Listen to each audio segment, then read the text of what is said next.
Assalamualaikum warahmatullahi wabarakatuh. Perkenalkan, nama saya Rinti Antisari, NIM saya 24111037.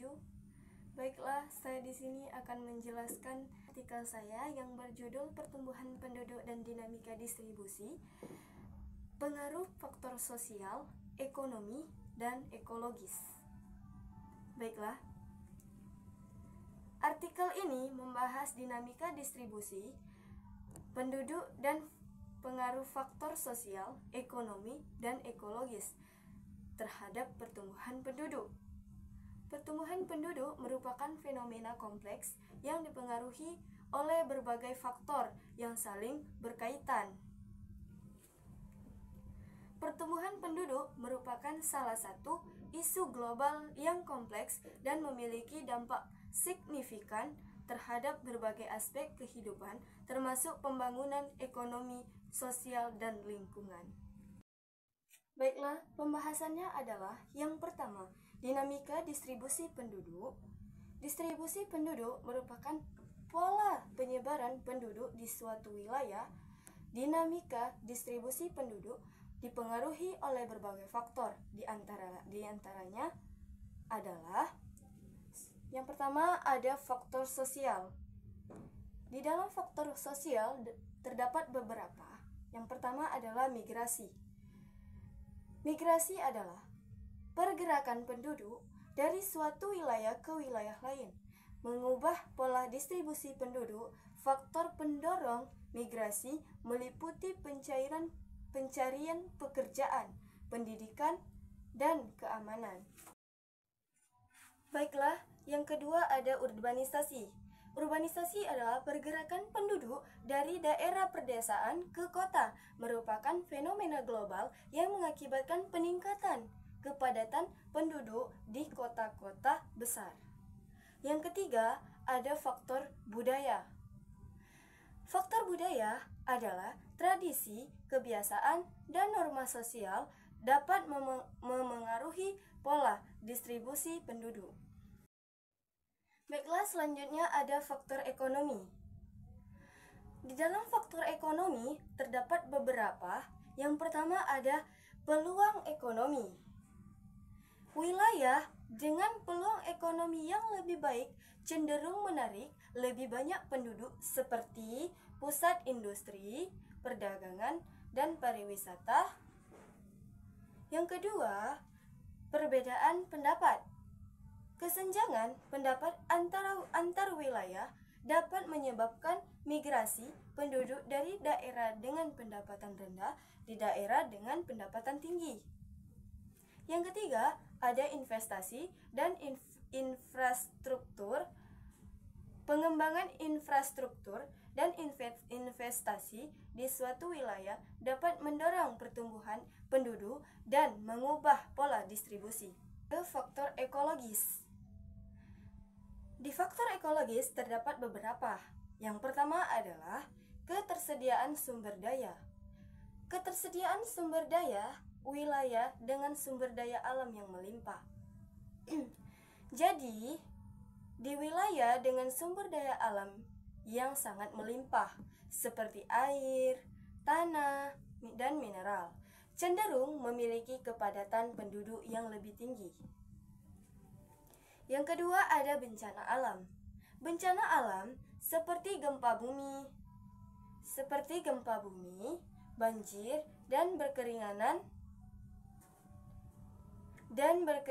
dapat menyebabkan perpindahan penduduk dengan mengubah pola distribusi.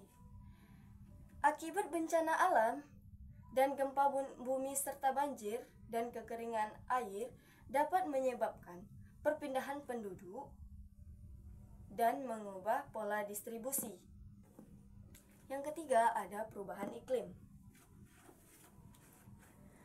Perubahan iklim dapat menyebabkan perubahan pola curah hujan, kenaikan permukaan laut, dan bencana alam yang dapat memengaruhi distribusi penduduk. Yang kedua, ada faktor sosial, ekonomi, dan ekologis terhadap pertumbuhan penduduk. Faktor sosial, ekonomi, ekologis saling berkaitan dan memengaruhi pertumbuhan penduduk. Yang pertama ada faktor sosial. Faktor sosial, tingkat pendidikan, kesehatan, dan akses terhadap layanan sosial dapat memengaruhi tingkat fasilitas yang moralitas yang pada gilirannya memengaruhi pertumbuhan penduduk. Maka kita dapat menyimpulkan bahwa faktor sosial ini, tingkat pendidikan, kesehatan, dan akses terhadap layanan sosial itu dapat memengaruhi tingkat fertilitas dan moralitas yang pada gilirannya memengaruhi pertumbuhan di penduduk. Selanjutnya ada faktor ekonomi. Faktor ekonomi, tingkat pendapatan, kesempatan kerja, dan akses terhadap sumber daya ekonomi dapat memengaruhi tingkat migrasi dan pertumbuhan penduduk. Yang ketiga ada faktor ekologis. Faktor ekologis, ketersediaan sumber daya alam, kualitas lingkungan, dan bencana alam dapat memengaruhi kesehatan, kesejahteraan, dan pertumbuhan penduduk. Baiklah, yang ketiga, implikasi dinamika distribusi penduduk terhadap pembangunan berkelanjutan. Dinamika distribusi penduduk memiliki implikasi yang signifikan terhadap pembangunan berkelanjutan. Terdapat beberapa. Yang pertama ada tekanan terhadap sumber daya. Kepadatan penduduk yang tinggi dapat menyebabkan tekanan terhadap sumber daya alam seperti air, tanah, dan energi. Yang kedua, ada pencernaan lingkungan. Pencernaan lingkungan meningkatkan jumlah penduduk dapat menyebabkan peningkatan emisi gas rumah kaca, polusi air, dan polusi udara. Yang ketiga, ada ketimpangan sosial. Distribusi penduduk yang tidak merata dapat menyebabkan ketimpangan sosial seperti akses terbatas terhadap pendidikan, kesehatan, dan kesempatan kerja.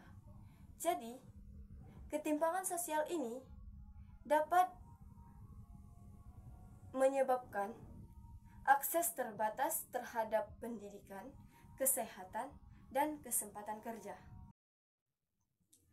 Kesimpulan dari semua yang saya jelaskan adalah pertumbuhan penduduk merupakan fenomena kompleks yang dipengaruhi oleh berbagai faktor sosial, ekonomi, dan ekologis. Dinamika distribusi penduduk memiliki dampak signifikan terhadap pembangunan berkelanjutan. Untuk mencapai pembangunan berkelanjutan, diperlukan strategi yang komprehensif untuk mengelola pertumbuhan penduduk, meningkatkan kesejahteraan masyarakat, dan melindungi lingkungan. Baiklah, mungkin hanya itu yang dapat saya jelaskan. Lebih dan kurangnya saya mohon maaf. Wabillahi taufiq wal hidayah. Assalamualaikum warahmatullahi wabarakatuh.